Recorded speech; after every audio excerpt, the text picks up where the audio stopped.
오늘은 강의 제목이 지금 여기는 우리 헌법의 역사고요. 헌법을 통해서 우리를 돌아보는 시간을 좀 가지려고 해요. 그리고 국민주권 있잖아요. 국민주권이 어떻게 우리 역사 속에서 어떤 투쟁을 통해 획득되고 그것이 헌법에 들어갔는지 그런 이야기들을 좀 나누려고 합니다. 다시 한번 강조합니다. 손바닥 헌법책 지참하시고 옆에다 두고 강의를 들어주시면 좋겠습니다. 이제 본격적으로 시작하겠습니다. 헌법. 현장에서 박수도 치셔주시는데요. 고맙습니다. 그 헌법이라는 거 생소하시지만 그냥 우리나라도 옛날에 특히 조선시대에도 헌법이 있었습니다. 경국대전 들어보셨어요? 경국대전 일종의 헌법의 역할을 했죠. 그렇지만 우리 헌법, 지금 현대 근대적 헌법을 조선시대까지 거슬러 올라갈 필요는 없을 것 같고요. 근대적 헌법, 우리의 지금 제헌헌법부터 구차헌법까지 이렇게 10번의 헌법이 제정되고 그 다음에 이제 개정됐는데요.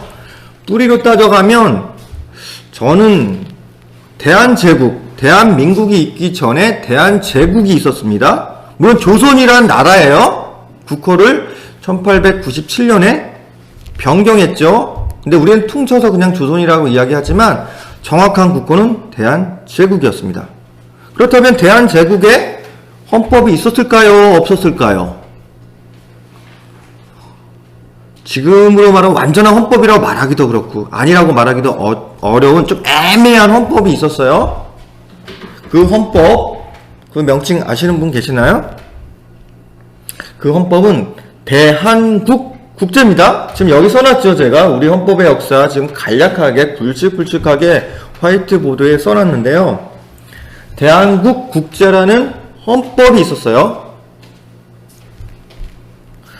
그런데 여러분 헌법하면 다 민주공화제, 그죠? 민주주의 이런 것들을 기반으로 써져 있을 거라는 상상을 하지만 대한국 국제는 우리가 예상하고 다르게 주권 또는 주권자가 국민이 아니에요.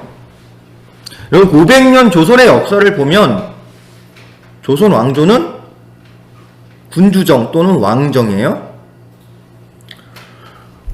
그냥 정치학적 용어로 따지면 전제군주제입니다. 전제군주는 한마디로 말하면 모든 국가의 의사결정을 최종적으로 의사결정을 하고 하는 사람이 한 명인 거예요. 누군가냐 하면 왕이죠. 나중에 대한제국 때는 황제가 된 그분입니다. 한 분이 모든 주권자이면서 이분이 모든 정하면 따라야 되는 거예요. 그걸 그냥 전제 군주제 형태의 그게 정체 형태입니다. 그렇다면 우리는 대한국 국제를 헌법으로 완전한 헌법에 좀 미흡하지만 헌법이라고 본다면 헌법에 주권자를 누구로 표시하는지를 그걸 확인을 해야 돼요. 그렇죠? 그래서 오늘 CG효과 한번 발의를 하려고 합니다. 그래서 대한국 국제 요 사진 보면서 설명을 하려고 합니다. 사진 보여주셨으면 좋겠습니다. 여기 보면 여기 사진에 있는 분이 누구일까요? 당연히 우리 황제폐하십니다. 조선의 정확히 말하면 대한제국의 황제폐하 고종황제예요. 고종황제의 지금 사진이 있고요. 그죠? 그리고 밑에 보면 1899년 8월 17일 대한국 국제를 반포한답니다. 이게 헌법이에요. 대한제국의 헌법입니다. 이 헌법에 나온 배경은 여러분 우리 그 한국사를 좋아하시는 분들은 1896년에 독립협회가 만들어지고 독립신문도 만들어지고 독립문도 만들어지면서 만민공동회, 관민공동회 또 관민공동에서는 나중에 중초원을 설치해서 의회를 설립하려고 그랬어요. 그리고 중초원이 오늘날 국회에 해당되는 역할을 하는 입법기관을 만들려고 했어요. 그런데 고종 황제는 오케이 했습니다. 오케이 했는데 나중에 변심을 해요. 그래서 독립협회를 해산하고, 예, 그리고 본인은 대한국 국제를 통해서 본인이 대한제국의 주권자로 천명을 합니다. 여기 지금 사진 다시 띄워놨는데 보시면 고종은 1899년 8월 17일 대한국제를 반포하는데 잘 보면요. 여기서의 헌법에서는 황제가 모든 권한을 가지는 것으로 규정했어요. 쉽게 말하면 뭐예요? 주권이 황제에게 있습니다. 그래서 대한국 국제는 대한민국 최초의 근대적 헌법이지만 약간의 함량 미달인 헌법일 수 있어요. 보통 헌법은 뭐예요? 법으로 규정하는 거잖아요. 모든 국가의 중대사를 절차가 있어야 되고요. 법을 지켜야 되는데 지금 대한국 국제 요거만 바라보면요. 황제가 모든 것을 결정할 수 있는 구조로 되어 있어요. 그죠? 왜? 전제 군주제를 천명했기 때문에. 그래서 원래는 근대적 헌법은 왕의 권한을 제한하고 적어도 입헌군주제 정도 법을 통해서 통치하는 입헌군주제를 또는 아니면 그냥 민주공화제 형태로 갔는데요. 대한국 국제는 전제군주제, 그냥 왕정군주정을 그대로 규정에 넣어버렸다 라는 것입니다. 그래서 대한제국의 주권은 황제에게 있습니다. 한 명에게. 이야기를 하는 이유는 나중에 우리가 민국으로 바뀌잖아요. 대한민국. 모든 주권이 국민이 이제 가지게 되잖아요. 그걸 설명하기 위해서 먼저 이렇게 대한국 국제를 설명하는 것입니다. 그래서 대한국 국제를 선포하고요. 근데 이 대한국 국제를 선포하고 한 11년 만에 나라가 망하잖아요. 하여튼 독립협회가 아까 말씀드린 독립협회가 해산되면서 이 독립협회 활동하는 사람들은 왕에게 배신당한 감정이 있었어요. 더 이상 나에게는 왕이 필요 없다는 생각을 하게 됩니다. 그때부터 우리에게는 왕이 필요 없어. 그리고 민주공화제로 가야 돼. 이런 생각을 하는 분들이 많이 생겼어요. 조금씩 애국지사들, 애국계몽운동을 주장했던 그런 분들이. 그래서 제가 옆에 보면 신민회라고 좀 써놨잖아요. 갑자기 왜 헌법 얘기하면서 신민회가 왜 나올 것인가? 이유가 있죠. 다 신민회 1907년입니다. 지금 대한국 국제가 1899년이죠. 신민회는 1907년이에요. 예. 그래서 안창호 선생님이 귀국하면서 이제 본격적으로 신민회가 결성되는데요. 여기서 중요한 거 요겁니다. 요것 때문에 제가 이걸 쓰는 거예요. 민주공화제를 최초 주장했어요. 애국 계몽단체이면서 독립투쟁단체잖아요. 그런데 1907년에 민주공화제, 우리 이제 민주공화제, 민주는 뭐예요? 백성이 주인, 모든 국민이 주권자인 나라, 공화제, 단독으로 한 명이 전제죠. 한 명이 모든 국가 대소사를 결정하는 게 아니라 여러 명이, 아니면 대의기관을 통해서 국회든 아니면 우리가 뽑은 대통령이든 아니 정부든 여러 명이 주권자의 의사를 수렴해서 통치하는 국가, 이게 민주공화제죠. 근데 그거를 최초 주장했어요. 1907년. 왜 1907년이 좋을까요? 그건 바로 이겁니다. 아직 나라가 망하지가 않았어요. 1910년 망하잖아요. 한일합방 또는 경술국치로. 그런데 1907년 신민회가 민주공화제를 주장했다는 건 뭐예요? 아까도 잠시 언급한 것처럼 우리에겐 더 이상 왕이 필요 없다. 이제는 모든 국민, 모든 백성이 주권자다. 주권자가 하나인 대한제국을 부정하는 겁니다. 그죠? 우리가 사극에서 말하는 역모를 하는 거, 역모를 꾀하고 있는 거예요, 지금. 반역자들이죠. 대한제국의 입장에서는. 여기 신민회요. 근데 우리는 뭐예요? 애국지사들이죠. 그래서 민주공화제는 굉장히 역사적 의미가 커요. 물론 한국사에서 이런 걸 많이 다루진 않아요. 예. 역사강사 이동진이 강조하는 겁니다. 이게 신민회 민주공화제 굉장히 중요한 거거든요. 헌법의 역사에서도. 그래서 이렇게 주장한 거 기억을 해주시면 좋을 것 같아요. 그래서 왜 이게 중요하냐? 신민회에 활동했던 신민회원, 우리가 되게 유명한 안창호 선생, 김구 선생, 이혜영 선생, 기라성 같은 독립투사들이 여기 다 소속돼 있고요. 중요한 건 이 신민의 출신들이 나중에 여기 나중에 나오잖아.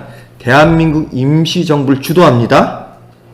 대한민국 임시정부를 주도하기 때문에 뭐예요? 자연스럽게 헌법, 우리 임시헌장에 민주공화제가 1조로 들어가는 거예요. 그죠? 왜? 신민의 회원이었던 분이 민주공화제를 주장하고 그 신민의 회원들이 나중에 임시정부 요인으로 들어갑니다. 그렇기 때문에 자연스럽게 정치의 형태, 그죠? 당연히 자연스럽게 민주공화제를 채택하는 거예요. 1910년 제가 방금 거론했는데 어떤 해죠? 우리는 이제 한일 합방이라고 이야기를 했습니다. 한국, 대한제국의 한국과 일본이 하나가 됐죠. 일본이 이제 식민지가 된 거죠. 근데 우리는 이제 한일 합방은 이제 동등한 관계에서 조약이니까 쓰지 말고 경술국치라고 이제 써야 되는 게 옳고요. 중요한 건 이겁니다. 한일 합방 조약, 경술국치. 흔히 쓰는 거에서 저는 한일 합방 조약인데 이거는 왜냐면 그 당시 조약은 이 명칭을 썼기 때문에요. 여기서 조약의 첫 번째 1조에 어떤 얘기가 나오냐면 이것도 명백해요. 대한제국은 황제가 그죠? 주권을 갖고 있죠. 마지막 황제는 순종입니다. 굉장히 이름처럼 순종적인 왕이었어요. 일제의 순종적인 왕, 힘없는. 그런데 순종 황제가 이제 한일 합방을 하면서 어떻게 했냐면 거기 1조에 어떻게 썼냐면 통치권을 누구한테 이양하냐면 일본 천황한테 통치권을 일본 천황에게 양도를 합니다. 넘겨요. 그죠? 만약 우리가 민주공화제에서 나라가 망했으면 모든 국민이 주권자여서 그죠? 주권자의 허가 이렇게 있어야 되는데 이때는 뭐예요? 대한제국은 아까도 말했던 주권자가 황제였으니 황제가 누구한테 넘겨요? 통치권을 일본 천황한테. 그죠? 그래서 이렇게 조약을 맺고 나라는 35년 동안 식민지 상태로 가는 겁니다. 아시겠죠? 그런데 요거를 어떻게 해석하냐면 나중에 여기 1910년이고요. 나라가 망했으니 많은 애국지사들이 국내에 남은 분들도 있지만 이제 해외에 가서 나라를 되찾자라는 사람들이 이제 많이 생긴 거죠. 애국지사들이. 그런데 이제 해외에 나가보니 그죠? 원래 민주공화제는 뭐 안창호 선생도 그렇죠. 해외 유학을 갔다 온 분들은 당연히 미국 대통령제, 미국의 공화제를 당연히 경험했기 때문에 선호했던 거고. 그런데 동아시아에도 이제 민주공화제 이런 특별하게 정치 형태의 변화가 오는 거예요. 왜냐면 청나라가 망해요. 1911년. 예, 혁명 이후로 망하고 1912년은 이제 중화민국이라고 해서 중국도 하나의 공화국이 선포돼요. 공화국. 1912년. 공화국. 그러니까 아시아에서도 공화국이 생긴 거예요. 중국에서. 그래서 많은 중국에서 지금 특히 중국에 많이 이제 애국지사들이 독립운동을 중국으로 많이 갔는데 이분들이 영향을 받은 거죠. 뭐 이때 친민의 회원들은 당연히 민주공화제를 주장했는데 또 일부는 또요. 예, 민주공화제에 대해서 잘 몰랐던 분들도 영향을 받아서 다 민주공화제를 지지하는 사람들도 이제 바뀌어가는 거예요. 독립운동가 상당수가.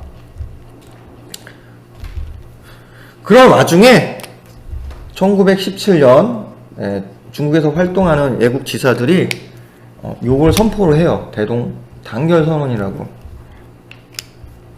잘 알려지지 않았지만 이게 중요한 거 뭐냐면 아까 요거 때문에 한일 합방조약에서 순종 황제가 일본 천황에게 통치권을 양도했다고 했는데 이거 아니다.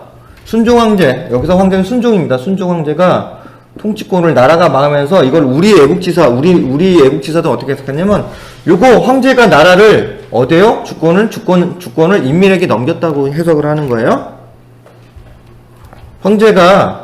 순종 황제가 인민에게 넘겨줬다고 해석하는 거예요. 조약에는 일본 천에 넘겼다고 이야기했지만 요걸 우리가 나라를 되찾는 어떤 과정 속에서 요 대동단결 선언에서는 순종 황제가 거기 이제 융이 연호를 썼는데 융이 황제가 우리 인민에게 넘겨줬다라고 해서 민주공화제를 확실하게 애국지사들이 지지하면서 앞으로 새로운 나라가 건설된다면 거의 민주공화제로 갈 것을 선언했어요. 대동단결 선언에서. 근데 이러면서 이 민주공화제를 계속 선포하는 이유는 여전히 이런 겁니다. 독립운동을 다 하죠.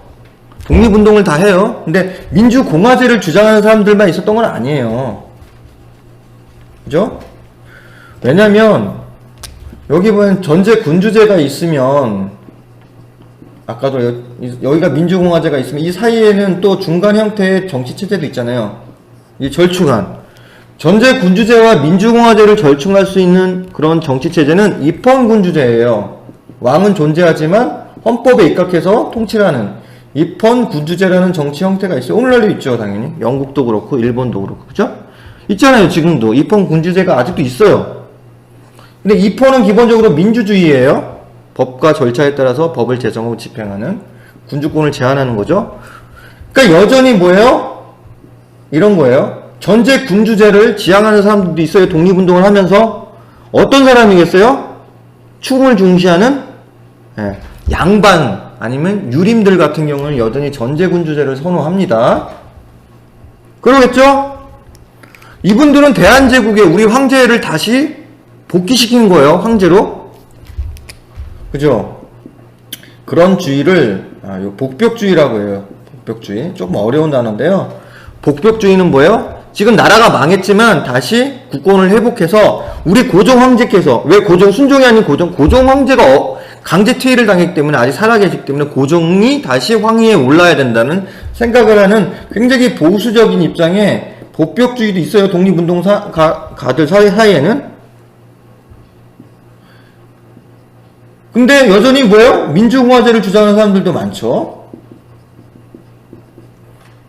그리고 여전히 이런 사람도 있을 거예요. 입헌군주제를 주장하는 사람들도 있을 거예요. 그죠? 크게는 이 세 개겠죠? 독립운동가들 사이에서도. 그죠? 특히 1910년대는 이렇게 경쟁을 했어요. 특히 민주공화제하고 복벽주의 경쟁을 했습니다. 이 두 독립운동가 사이에서 서로 경쟁을 한 거예요. 서로 다른. 새롭게 나라를 세우면 황제, 고종황제를 다시 세우자. 아니다, 이제는 주권자가 국민으로 바뀌는 민주공화제로 가자. 이런 얘기를 경쟁을 하다가, 아까도 중국이 공화국으로 바뀌고 시대가 변하면서 점차 어디가 민주공화제가 대세로 자리 잡아요. 1910년대 후반으로 오면. 그 와중에 아까 애국지사들이 선포한 게 대동단결 선언입니다. 아시겠죠? 그래서 이런 걸 다시 한번 또 보면 신민회 출신들이 상당수 여기 대동단결 선결하는 분들도 계시고요. 신민회 출신 대동단결 선언하는 분들도 대부분 신민회 출신이고요. 2년 후에 이제 우리가 임시정부를 구성하잖아요. 3.1 만세 혁명. 저는 혁명으로 불러요. 3.1 만세 혁명 이후에 상해에서 대한민국 임시헌장, 그죠? 제정하고 그 다음에 임시정부를 선포하죠. 대부분 여기 신민회 대동단결 선언했던 분들이 이쪽에 가요. 정부 요인으로. 가면서 주장한 게 민주공화제입니다. 여러분 이거 약간 요 손책자, 손바닥 흠뻑체 요거 잠깐 보이시죠? 네. 요거 보면 한번 찾아볼까요? 여기 있으신 분 지금 한번 찾아보세요. 대한민국 임시 헌장입니다. 처음에 제정된 거. 1919년 4월 11일 날 처음 만들어진 헌장. 네, 없으신 분은 지금 사진 보여드릴 겁니다. 그리고 있으신 분은 뭐 여기 보셔도 되고요. 손바닥 쳐보면 1조, 제1조, 3페이지 1조를 보시면 대한민국은 민주공화제로 합니다. 그래서 1조 딱 못을 박았어요. 그죠? 확실하게. 그래서 대한민국, 그건 어떤 나라? 민주공화제. 여기 봅니다. 대한민국은 민주공화제로 한다라고 임시헌장에 딱 못을 박았죠. 그만큼 요 흐름이 있는 거예요. 신민회부터 대동단결 선언부터 해서 이렇게 흐름이. 그래서 대다수, 거의 대부분이 민주공화제에서 공감을 하고요. 다 이 공감했던 분들이 대한민국 임시 정부 요인으로 참여를 하는 거죠. 그래서 이제는 뭐예요? 다시 잠깐 정리하면, 우리는 제국에서, 대한국제 대한제국에서 민국으로 바뀌어요. 국호는 똑같이 대한으로 가고요. 하는 한 큰 나라, 예, 우리 아까 옛날에 사만이라는 나라 있어. 진한 마음 면한 이렇게. 그래서 한 대한 큰 대. 네, 민국으로 바뀐 겁니다. 이제 제국 대한 제국은 뭐예요? 다시 한번 주권이 황제에게 있어요. 그래서 황제 제국입니다. 이제 민국으로 바뀌었으니 그죠? 주권자가 모든 백성, 모든 국민이 되는 겁니다. 그래서 이건 굉장히 역사적으로 이제 중요한 거죠. 그래서 우리가 흔히 말하는 이제 헌법에 올리는 민주, 주권, 그죠? 국민 주권의 원리가 이제 여기가 딱 정해진 거예요. 헌법에. 국민 주권의 원리, 민주공화제로. 그죠?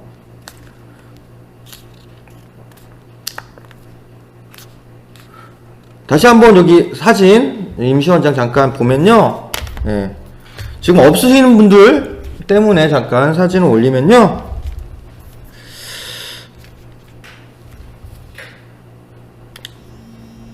예, 여러분 이제 거기 보면 1장은 아까 민주공화제라고 이야기를 했고요. 그 다음에 요 2조에 보면 임시정부는 임시의정원의 결의에 의해서 통치함. 임시의정원이 더 중요한 거예요. 행정부보다 뭐예요? 국회. 임시의정원 지금 말하는 국회거든요. 입법기관이 중요하다고 이제 2조에 지금 나타나 있는 거죠. 입법기관. 그래서 임시의정원이 이때는 1차 처음에 임시원장을 제정할 때 내각 책임제였어요. 내각 책임제. 그래서 총리가 있어요. 총리. 대통령제가 아니었고 내각 책임제예요. 그래서 여기 국무총리를 이승만으로 선임했는데 나중에 이제 이승만이 다 대통령 하고 싶다 그래가지고 헌법을 바꿔요. 헌법을 바꾸고 지금 여기 종이책에는 임시 헌법으로 되어 있는데 9월 11일 날 반포했는데 요건 이승만이 자기 대통령 하고 싶다 그래서 임시의정원에서 헌법을 개정을 해서 대한민국 임시 헌법을 다시 만든 거죠. 네, 그래서 여기 한번 개정하고 임시 헌법으로 9월 달에 다시 선포할 때는 대통령제로 전환이 되는 거예요. 네, 그렇습니다. 그리고 여기 보면 재밌는 조항이 하나 있어요. 임시헌장입니다. 임시헌장 지금 3페이지 보면 8조에 보면 구황실, 대한제국 황실을 우대합니다. 이렇게 써요. 이거는 특별하게 임시헌장에만 들어가는 조항이죠. 왜? 1910년 나라를 되찾기 위해서 황실이 의미가 있어요. 왜? 비록 민주공화제를 하지만 고종 황제가 그죠? 황실을 아직도 그리는 사람 많잖아요. 여전히 유교 유림들도 있고. 그러니까 그분을 존중하고 독립운동을 하는데 고종 황제를 참여하게 하고 같이 할 수 있도록 하는 의미에서 되게 특이한 조항인 8조 대한민국은 구황실을 우대합니다. 이렇게 써놨어요. 지금 임시헌장 8조에 재밌는 구절입니다. 그래서 실제 임시정부는 고종 황제를 상하이로 데려오려고 했는데 실패했어요. 그러고 나서 이제 돌아가시게 된 거죠. 그리고 여러분 조선왕실이 이제 의친왕이라고 아들이 있어요. 둘째 아들. 의친왕을 또 망명을 시키려고 했었어요. 망명을 시키려고 했는데 신의주까지는 왔는데 넘어서 단동시에 있잖아요. 만주 바로 넘어 신주도 넘어서 단동에서 체포가 돼서 실패는 했지만 이렇게 구황실 고종과 의친왕을 망명시켜서 그죠? 임시정부와 황실이 같이 연대해서 독립을 하려고 했습니다. 그래서 이런 조항들 재밌는 조항 잠깐 보시고요. 그래서 지금 이렇게 헌법의 역사들이 지금 대한민국 임시헌장 1919년까지로 진행이 됐습니다. 그리고 나서 여러분 퀴즈를 하나 낼까요? 네, 여러분 임시정부 헌법도 개정을 몇 번 했어요? 몇 번 했을까요? 헌법 개정? 혹시 아시는 분 있으면 댓글로. 네. 5번 개정했어요. 임시정부 헌법은. 그래서 아까 9월 달에 다시 개정한 게 첫 번째고, 그 다음 계속 변경해요. 국무령제로 바꾸고, 그 다음에 주석제, 부석제, 뭐 이렇게 해서 계속 바뀌어요. 그래서 5번 바뀝니다. 그럼 똑같이 문제. 이따가 할 거지만, 우리나라는 몇 번 바뀌었을까요? 헌법이?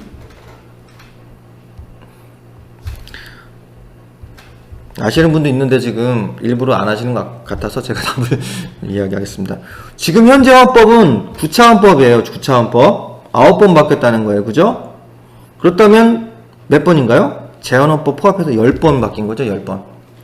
재헌헌법하고 1차, 2차, 3차, 4차, 5차, 6차, 7차, 8차, 9차까지 했으니 지금 10번 헌법인 거예요. 제정된 거는. 그죠? 그래서 이제 시간은 걸로 이제 35년 식민지 생활을 청산하면서, 그죠? 청산하면서 얻었던 그 시기를 해서 1945년 우리 해방과 광복을 맞죠? 그리고 나서 3년 뒤에 이제 정부를 구성해요. 정부를 구성하기 또 뭐가 필요합니까? 헌법을 먼저 만든 거예요. 국회의원 선거 먼저 하고요. 그 다음에 거기에 이제 10명 정도가 이제 헌법 초안을 작성하기 위해서 들어가요. 그리고 거기서 이제 치열하게 논쟁을 하면서 만든 헌법이 지금 대한민국 재헌헌법. 언제 만들었는지 다 아시죠? 우리 재헌절날 7월 17일날 이제 1948년 7월 17일날 헌법을 제정합니다. 그것이 오늘날 이제 재헌헌법이에요. 처음 우리가 다시 해방을 하고 새로운 나라를 건설하면서 정부 수립을 하면서 만들어진 헌법, 재헌헌법. 손바닥 헌법책 다시 한번 여러분 다 알아요. 근데 다 어느 정도, 그죠? 다 압니다. 보면 여기 보면 우리 이제 1조 1항하고 2항이에요. 오늘 제가 계속 하고 싶은 이야기는 그런 겁니다. 지금 우리나라 재헌헌법 보면 거기에도 똑같이 들어가 있지만 우린 민주공화국으로 이제 선포를 해요. 여기는 임시헌장이고요. 지금 재헌헌법입니다. 다른 겁니다. 그래서 1948년 재헌헌법 때도 똑같이 여기 임시정부 1조 있잖아요. 민주공화국 이게 1조 1항으로 들어가요. 지금도 마찬가지로 국가헌법으로 들어갔지만, 그래서 원래 대한민국 임시헌장에서 1조로 정했던 것이 대한민국 재헌헌법도 1조에 들어가는 거죠. 그죠? 왜? 대한민국은 대한민국 임시정부를 계승했기 때문에 똑같이 그 헌법에 있는 가장 중요한 정체 부분을 똑같이 헌법 1조에 들어가게 한 겁니다. 그래서 오늘날 지금 9차 헌법에도 이제 민주공화국이다. 대한민국은 민주공화국이다. 대한민국 주권은 국민에게 있고, 그죠? 국민에게 있어요. 이걸 명확하게 이야기를 해요. 그래서 대한민국 재헌헌법이 수립됐고요. 그렇다면 우리나라는 9번에 걸쳐서 헌법을 개정하죠. 재헌헌법 이후로 9번을 개정하죠. 그런데 불행하게도 우리나라 헌법의 대부분은 민주주의 헌법이 아니라 민주적인 절차와 방법을 거쳐서 제정된 헌법이라기보다는 반민주적인 헌법이 훨씬 많아요. 왜 그랬을까요? 우리나라는 부근에도 독재 국가의 오명을 썼죠. 이승만부터 해서 독재, 박정희, 전두환까지 독재. 그러니까 독재 시절이 길었던 거예요. 그러다 보니 헌법을 뭐예요? 독재의 수단으로 삼은 겁니다. 자기 권력을 오랫동안 집권하기 위해서 헌법을 악용한 거죠. 그래서 그냥 반민주 헌법이라고 제가 그냥 민주헌법에 반대되는 반민주 헌법으로 제가 이름 지어봤어요. 뭐 이렇게 부르는 사람들도 있으니까. 그렇다면 민주헌법은 몇 개나 될까요? 민주헌법. 그러니까 적어도 절차, 방법이, 그죠? 재헌헌법은 당연하겠죠. 정상적으로 뽑았어요. 그죠? 대기간 국회에서 선출된 사람들이잖아요, 우리. 그러니까 재헌헌법은 당연히 뭐 부족하더라도 민주헌법에 들어갈 수 있습니다. 그리고 이승만이 장기 집권하고 독재 정권 할 기기에 두 번에 바뀌죠, 헌법이. 그게 1차 헌법이 이승만. 그죠? 원래는 간선제였어요. 우리가 재헌헌법 때는 국회의원들이 대통령 뽑았어요. 국회의원들이 대통령 국민이 직접 뽑은 게 아니라. 그래서 그걸 간선제라고 해요. 직접 뽑은 게 아니고 우리가 뽑은 대표기관, 대의기관 국회에서 뽑은 국회의원들이 뽑았죠. 그런데 이제 나중에 직선제로 바뀌어요. 자기가 대통령이 될 수 없을 것 같아서. 왜냐면 두 번째 국회의원 선거 때 이승만을 굉장히 싫어하는 사람들이 더 많이 뽑혔어요. 그래서 국회의원들이 이제 뽑으니까 자기는 대통령이 될 수 없을 것 같으니, 그죠? 헌법을 개정합니다. 강제로. 그죠? 자기 반대하는 국회의원들을 뭐예요? 억압하고, 그죠? 힘으로 누르고, 예, 그래서 헌법을 고쳐요. 그게 1차 헌법이에요. 그러니 이 1차 헌법은 뭐예요? 정상적인 민주 절차를 거치고 만든 헌법이 아니죠. 2차 헌법도 마찬가지요. 원래는 대통령은 2번밖에 못해서 8년만 해야 되는데, 8년만 해야 되는데 더 하고 싶어, 이승만이. 나이도 많은데, 예, 더 하고 싶어. 그래서 첫 번째 대통령 한해서는 뭐예요? 이거 중임조항 2번까지 하는 조항을 없애버린 게 2차 헌법이에요.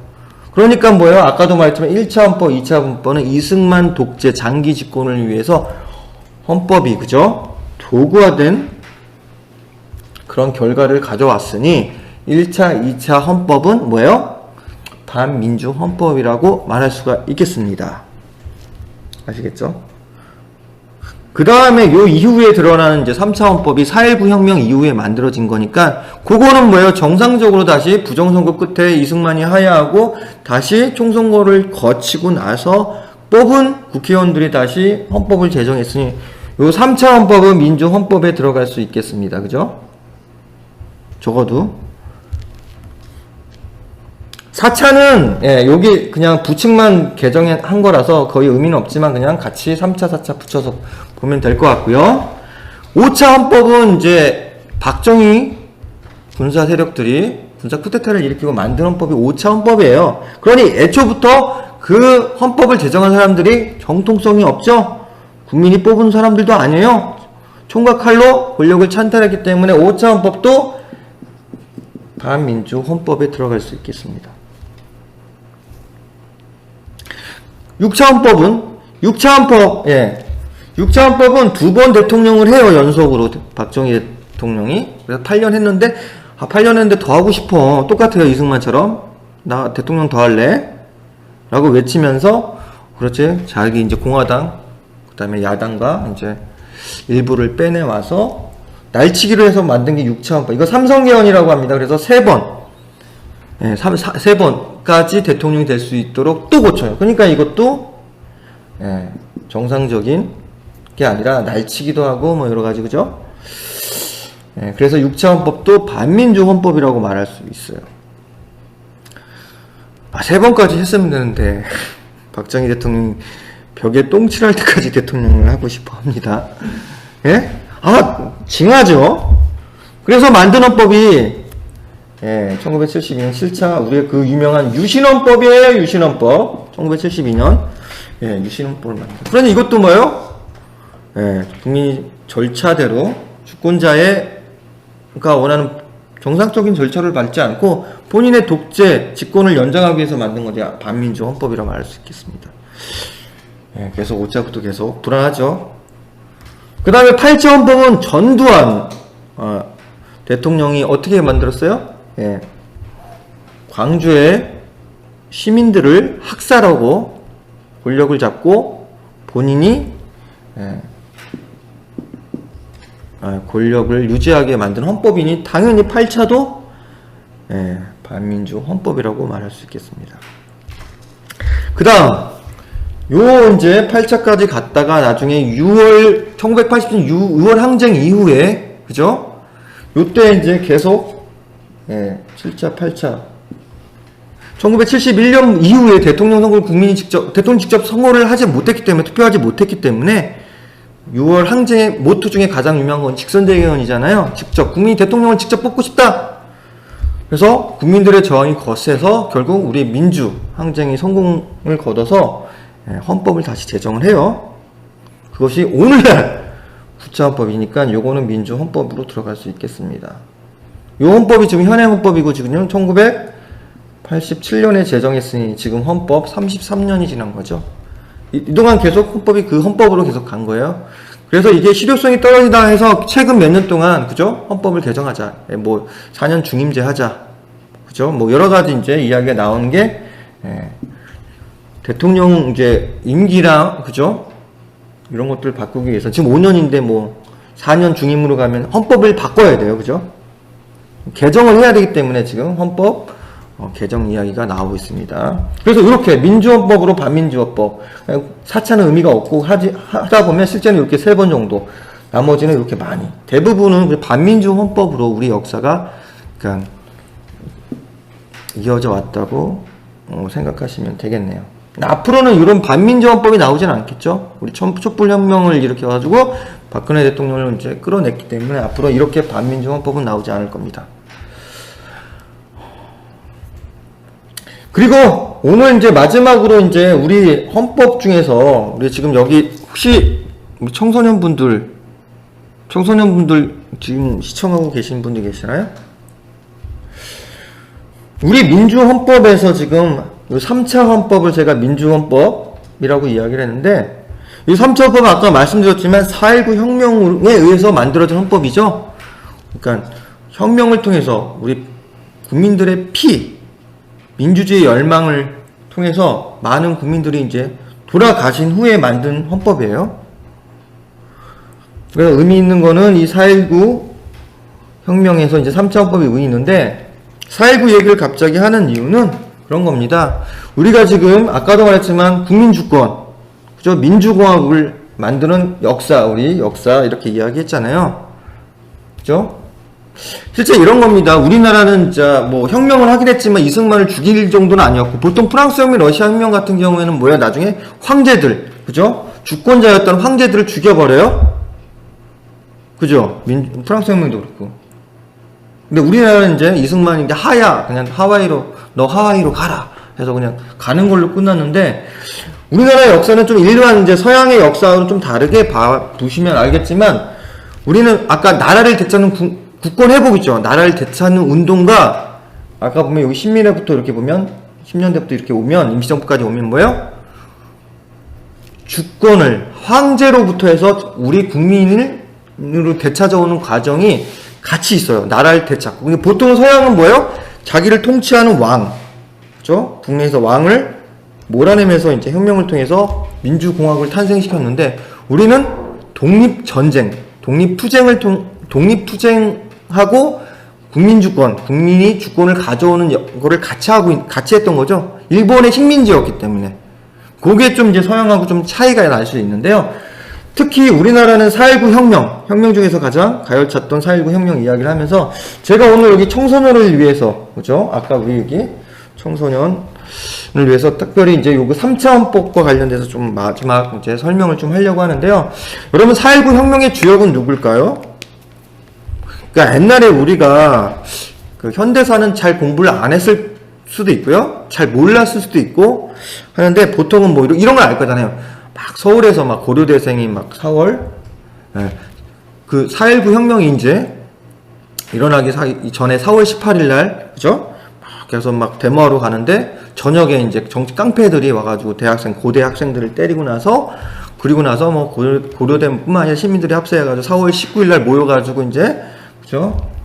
독재정부 물러나라 뭐 이런 식으로 하면서 4.19 혁명이 일어날 거 알고 있잖아요. 뭐 그게 틀린 게 아니고 과정상은 맞는데 그런데 이 4.19 혁명에 불을 지핀 사람들은 뭐예요? 대학생들이 아니에요. 중고등학생. 요거 말하고 싶은 거예요. 근데 우리가 주권자잖아요. 그죠? 주권자는 어린 아이들부터, 그죠? 우리 지금 우리 대한민국에 태어난 아이들부터 모든 사람이 다 주권자예요? 그러니까 주권의 행사 방법 중에서 선거권은, 그죠? 투표권은 만 18세, 지금 18세 이상만 할 수 있다고 지금 정해놨지만, 그죠? 주권의 모든 사람이 주권자잖아요. 그 중에 특별히 4.19는 뭐예요? 중고등학생들이 활약을 했습니다. 활약을 했는데요. 그 활약을 통해서 중고등학생들이 대학생들이 더 많이 죽었어요. 실제는 대구에서부터 2월 28일 날 대구에서 대학생들이 이제 이때 대통령 선거 했었잖아요. 3.15 부정선거. 그 전에 이제 유세를 해요. 야당의 장면 후보가 유세를 하러 딱 갔는데 중고등 학생들이 그죠? 유세를 이제 보려고 이제 딱 하는데 학교에서 유세 못 보게 막아서 뭐 시험을 보거나 막 갑자기 학교에 오라고 막 이렇게 해서 그죠? 장면 야당의 정치인의 유세를 듣지 못하게 막 방해를 했었어요. 그거에 저항해가지고 대구에 있는 학생들이 나와가지고 데모를 한 겁니다. 그게 2월 28일이에요. 그리고 마산에서도 그러니까 지방의 마산, 대구, 부산, 뭐 이런 지방에 있는 학생들이, 그죠? 그렇게 나오는 거예요, 일단은. 선거에 관심에서 나오는 걸 반대했던 거에 대한 분노. 그 다음에 3월 15일에 부정선거가 터지잖아요. 전국적으로. 그거에 대해 분노했던 학생들, 중고등 학생들이, 그죠? 데모를 하러 나가는 거야. 그 중에 마산에서는 김주열 열사가 데모하러 나가다가 체류탄 받고 돌아가시잖아요. 고등학생이에요. 고등학교 1학년. 이제 막 갓 입학하려고 했던 그런 분들이 돌아가셔요. 그래서 4.19는 지방에서 중고등 학생들이 자기가 주권자, 나는 민주주의의 주권자라는 것을 열변토하고 그 열정적으로, 그죠? 거리에 나와서 반독재 데모를 하면서 형성된 거예요. 그 열기가 어디로 갔냐면 4월 달에 서울로 간 거예요. 서울로. 거기에 호응한 게 이제 대학생들. 동생들이 막 이렇게 하고 있으니까, 우리도 해야 되지 않냐. 대학생 아닙니다. 고등학생들, 중학생, 고등학생. 그래서 서울로 번져요. 물론 서울에 있는 중고등학생도 같이 합세해서 이제 4.19 혁명을 이제 같이 동참하게 되는 거죠. 지금의 10대하고 좀 다르지만 그렇게 똑같이 볼 수는 없습니다.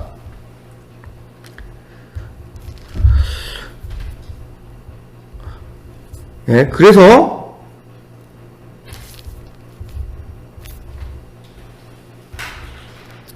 그때 중고등학생들 나이가 현재 중고등학생 나이와 차이가 있나요? 지금 제가 댓글이 안 보여가지고 순간 지금 어디 있는지 지금 찾는데 안 보여요. 그래서 나이는 똑같죠. 나이는 지금 나이가 똑같고 학기만 지금 3월제가 아니고 4월제라서 그 차이만 있었던 거고 지금 거의 똑같죠. 물론 이제 옛날에는 좀 더 일찍 갈 수도 있고 늦게 갈 수도 있고 요건 문제는 있지만 거의 10대 같은 10대라고 보면 되고요. 심지어는 서울에서는 수송초등학교는 초등학교 6학년도 이제 총에 맞아서 이제 돌아가셔요. 초등학교 한 명도 희생자가 있었어요. 보면 이제 막 초등학교 학생들이 데모하는 장면도 나와요. 4.19 때. 그리고 나서 이제 4.19 혁명이 이제 서울로 확대되면서 학생들, 그 다음에 교수들, 그 다음에 일반 시민들이 합세하면서 4.19 혁명이 점화됩니다. 그리고 이때 많은 중고등학생이 서울에 있는 중고등학생도 참여하는데 이때 돌아가신 분도 생겨요. 돌아가신 분. 그래서 지금 요 강의 하면서 잠깐 그때 돌아가신 우리 김영숙 열사, 그분 지금 사진하고 그때 유언장을 쓰시고 나갔다가 총에 맞으시고 돌아가셨는데 그걸 잠깐 보려고 해요. 그래서 이걸 보면 지금 너무 대단하다. 근데 당시에는 이제 학력 수준이 낮으니까 중학생만 돼도 약간 지식인 대접을 했고 좀 더 대접을 했던 거죠. 지금하고 다르게 그런 겁니다. 지금 나오는 분 보고 계시나요? 여기 진영숙 열사인데요. 여기 때 중학생이었어요. 여중 다녔어요. 한성여중. 참가를 했는데요. 유서를 써놨습니다. 저는 나라 민족을 위해서 이제 제 목숨을 바쳐도 후회가 없습니다. 뭐 이런 식으로 써놨어요. 중학생이. 그래서 참가했습니다. 근데 총에 맞아가지고 돌아가신 분이에요. 지금 진영숙. 그래서 이만큼 중고등학생들 10대들의 희생이 컸고 10대들의 희생에 힘입어서 어떻게 그렇게 말하기 좀 그렇지만 혁명이 성공을 하고요. 독재 정권은 무너진 거죠. 그래서 여러분 주권자 이때 진영숙 여사는 중학생이니까 본인이 투표권, 선거권을 행사할 나이는 아니지만 주권자로서 나는 주권자로서 여기 참여하는 거죠. 독재 국가로 가고 민주주의가 훼손되는 이 나라에서 이걸 바로잡아야 되겠다라는 그런 주권자로서 어떤 사명? 이렇게 보면 딱딱할 수 있는데 이 당시에 중고등학생 이런 정도의 개념들은 본인들이 알고 나왔던 거죠. 죽을지도 모르는데, 그죠? 데모하다가 총에 맞아 죽는 사람들 옆에 보이는데 어떻게 계속 하겠습니다. 그냥 본인 스스로 주권자로서 내가 잘못돼가는 나라를 바로잡겠다는 이런 사명감을 가지고 갔다가 돌아가셨으니까, 예, 여기 보면 그죠? 시간이 없는 관계로 중간에 어머님을 뵙지 못하고 떠납니다 하면서 그죠? 예, 유서를 남기고 실제 남기고 나서 돌아가시는 그런 슬픈 역사적인 결과를 우리가 알게 된 겁니다. 그래서 여러분, 주권자는 이겁니다. 모두예요. 모든 국민이에요.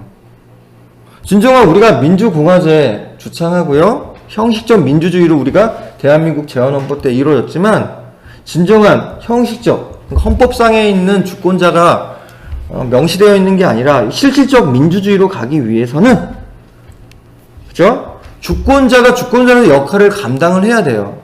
여러 가지 있겠죠? 주권자가, 그죠? 우리 대의기관을 감시하는 뭐 대통령, 국회의원들, 우리가 선출직 이렇게 공무원들을 감시할 수 있는, 그죠? 잘못된 방향을 가면 비판도 할 수 있고요, 그죠? 때로는 뭐예요? 우리의 권리, 기본권을 침해했을 때는 그 기본권 회복을 위해서 투쟁을 할 수 있어야 되고요. 근데 의식 있는 시민, 국민으로서 거듭나지 아니하면 진정한 민주공화제, 주권, 민주주권, 그죠? 국민주권의 원리가 제대로 이루어지지 않는 것이라고 말할 수 있겠습니다. 그래서 오늘 이렇게 우리 헌법의 역사를 이야기하고, 그죠? 대한제국 주권인 황제로부터 국민으로부터 이양하는 과정, 그리고 중간중간에 애국주의자들이 어떻게 치열하게 국민주권의 원리를 실현하기 위해서 노력했는지, 임시정부 헌법에 들어가게 했는지, 나라를 되찾고 나서 헌법의 1항에 1조 1항이 들어갔는지, 이런 이야기를 이렇게 했고요. 그리고 주권자의 행사라는 것을 대표적으로 4.19 혁명의 주역이었던 청소년들, 10대들을 이야기를 좀 했습니다. 그래서 국민주권을 실현하기 위해서는, 다시 한번 말하면, 우리가 껴있는 시민, 국민이 되는 것이 중요하다고 생각이 들고요. 오늘 강의도 어떻게 보면 우리가 주권자라는 것을 각성하고 성찰하고 다시 돌아볼 수 있는 시간으로 삼았으면 좋겠다는 생각을 해봅니다.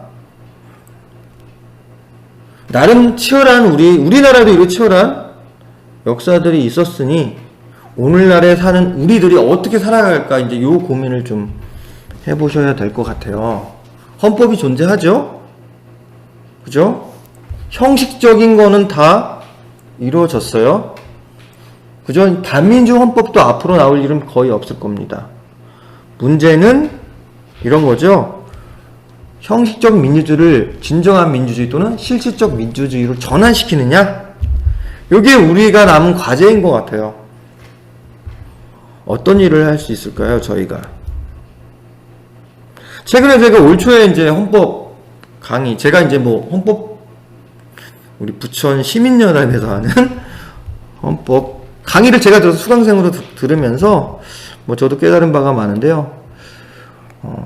일단은 이 자기가 사는 동네 지역에 있는 정치인들, 그 다음에 뭐 의회가 있고, 그 다음에 부천시청이 있으면 그걸 감시하는 기능, 견제하는 기능, 그 다음에 올바른 여론을 형성해서 그 다음에 정책적으로 그런 것들을 제안할 수 있는, 물론 그것들을 혼자 하는 게 아니고 시민단체, 뭐 이런 단체들과 거기 들어가서 같이 하면 어떨까라는 생각을 많이 했어요. 물론 여기 지금 10대 청소년들이 지금 강의를 듣는 분이 있다면 여러분들은 열심히 공부를 하시는 거죠. 그런데 국영수만 하지 마시고 민주시민교육, 거기에 관련된 공부를 같이 하시고, 그리고 저는 청소년한테 제가 여기 뜰작에서도 강의하는데요. 아이들한테 선거권 18세인데 16세로 인하하자, 뭐 이런 얘기도 했어요.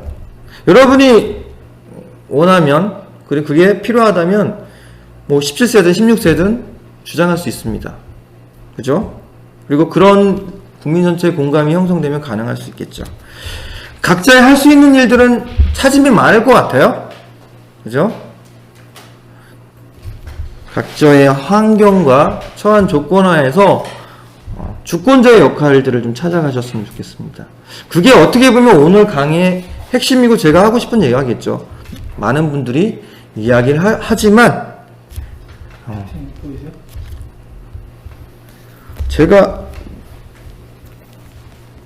제가 지금 제 카톡 자고는 지금 밑에 쪽이 잘려서 지금 다시 한번 보면요.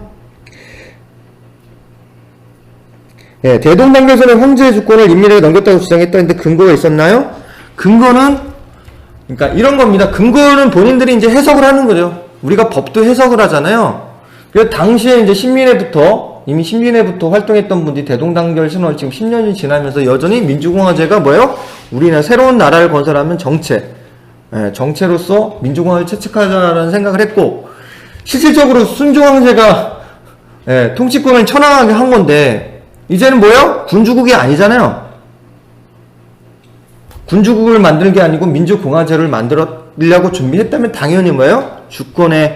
주권자는 자연스럽게 국민 또는 인민, 당시에는 인민으로 가는 게 당연한 규율이었겠죠. 그렇지만 그것을 선언했고, 그래서 그것들을 이제 의사결정하면서 우리가 어떻게 나라를 임시정부를 구성할 때 어떤 정체 또는 국채를 만들까 협의를 했어요. 29명이 4월 11일 반포하기 4월 10일 전부터 이제 난상토론을 하면서 만든 게 민주공화제로 만든 거니까 이미 어느 정도 여기 1919년에 오면요 대동상경 요 2년밖에 안 됐지만 이미 대부분의 애국 지사들은 주권자는 국민이라는 것을 거의 어느 정도 그 퍼센트를 정확히 말할 수 없지만 대부분은 그렇게 정해졌고, 그래서 여기도 당연히 이제 그런 흐름 속에서 당연히 이제 귀결된 주장이었던 것 같아요. 해석을 한 거죠. 이거. 그래서 이렇게 해석을 했고, 요것을 구체적으로는 임시정부 헌장에 넣은 겁니다. 열심히 이제 시민단체나 아니면 이 지역에서의 어떤 작은 모임들을 통해서 우리가 주권자로서의 역할들이 어떤 것인지 그냥 지금 현재 할 수 있는 역할들을 찾아가시면 좋겠다는 얘기 아까 말씀드렸는데, 그 다음에 각자가 주인의식 주권의식을 갖고 생활해야겠습니다. 여러분이 주권자이기 때문에요. 이제 만약 나라가 잘못되는 길로 가면 그죠? 주권자의 우리의 책임도 있는 거예요. 맞죠? 그래서 촛불혁명 때 왜 갔습니까? 왜 거기 광화문에 갔겠어요? 박근혜 대통령이 국정을 잘못 운영하기 때문에 우리는 그들에게 대의기관을 맡긴 거잖아요. 그렇지만 더 이상 대통령을 하면 안 되겠다. 국정농단이나 그죠? 여러 가지 이런 문제들이 발생했으니 더 이상 대통령을 하지 마시오라는 국민들의 의지가 촛불혁명을 일으킨 거죠. 그런 의미에서 우리나라는 아직 깨어있는 신문들이 남아있는 거예요. 근데 그런 굵직굵직한 사건 속에서는 그렇게 움직이는데요. 지역에서 자기가 사는 고장에서의 그런 어떤 정치 활동들, 정치라는 게 뭐 제가 정치인이 된다는 게 아니라 그런 정부, 지방정부를 감시하거나 그리고 우리 생활에 밀접한 것들을 요구하거나 주장하거나 하는 일들을, 그런 분들은 우리 주변에 많지는 않아요. 물론 저희 뜰작 여기 보시는 분들은 그런 역할을 하고 계신 분들이 꽤 있을 거라고 생각이 들고요. 저도 주변에는 있는데 막상 실질적으로 그 비율을 따지면 너무 적다는 겁니다. 그래서 그런 안타까움이 있는데 더 많은 분들이 지역에서 감시자의 역할, 그 다음에 주권자의 역할, 아니면 내 권리가 침해되면 그것들을 회복할 수 있는 그런 역할들을, 그런 활동들을 했으면 좋겠다는 말씀을 다시 한번 강조를 합니다. 네, 여기까지 일단은 제가 강의를 마무리하겠고요. 혹시 질문이 있으면 좀 한 5분, 10분 뭐 이렇게 여유있게, 물론 많으면 많을수록 뭐 그냥 계속 하겠습니다.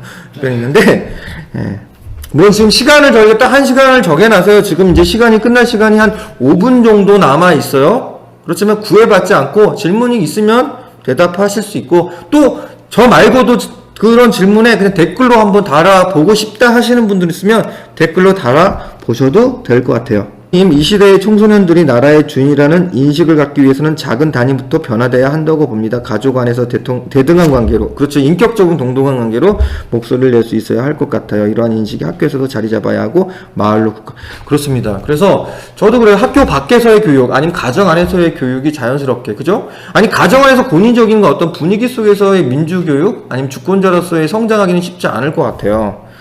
근데 안타깝게도 근데 학교가 지금 일반 그 국공립 학교에서는 거의 민주 시민교육 아니면 이런 우리 사회라는 감옥 안에 들어있는데 제대로 교육이 지금 되지 않고 있다는 게 지금 안타까운 현실이고요.